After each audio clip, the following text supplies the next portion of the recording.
out here, if you are putting out statements either calling for a ceasefire or calling for the support of the Palestinian people or calling for the Biden administration to get Israel in some kind of check. I don't know who yanked the NAACP's chain, but somebody apparently has. Will, can you put up the NAACP tweet for me? And yes, I will always refer to these as tweets because fuck X. We're not doing that. So, the NAACP recently posted this to their Twitter page, and it says, "It's one thing to call for a ceasefire; it is another to take the measures necessary to work towards liberation for all." Okay, and this was a statement put out by Derek from the NAACP at Derek NAACP president, right? And this tweet links to a statement. It says, read our full statement right here. That takes you to the NAACP.org website where this statement used to live. But now it appears as though the NAACP has taken this statement down. Will, could you pop up the other tweet, please, from journalist Arno Rosefield? Oh, pardon me, Mr. Rosefeld. Arno Rosefeld put this scoop out on today. The NAACP took down its statement calling for, quote, a permanent ceasefire, end quote, in Gaza and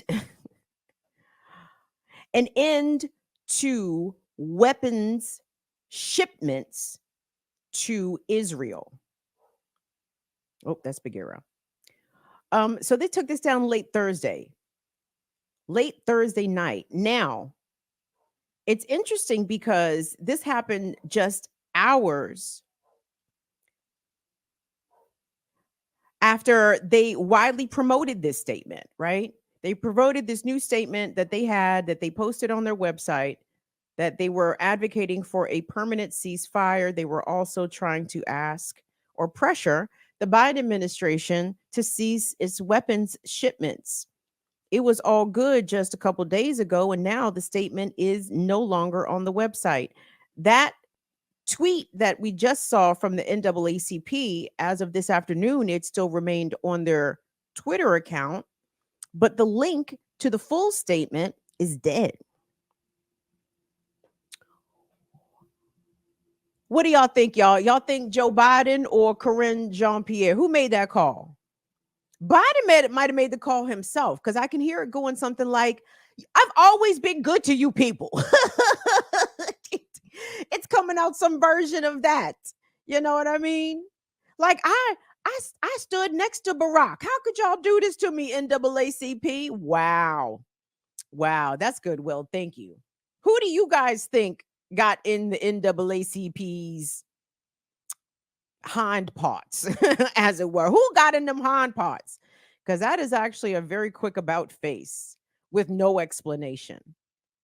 And I don't like to describe the NAACP as a co-opted organization. I guess that fits.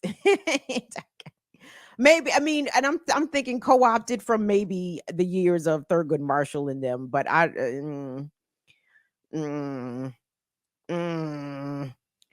it's kind of on brand for liberal black people, somewhat, bougie black people that see themselves, a bit elevated within the black community, like the NAACP does.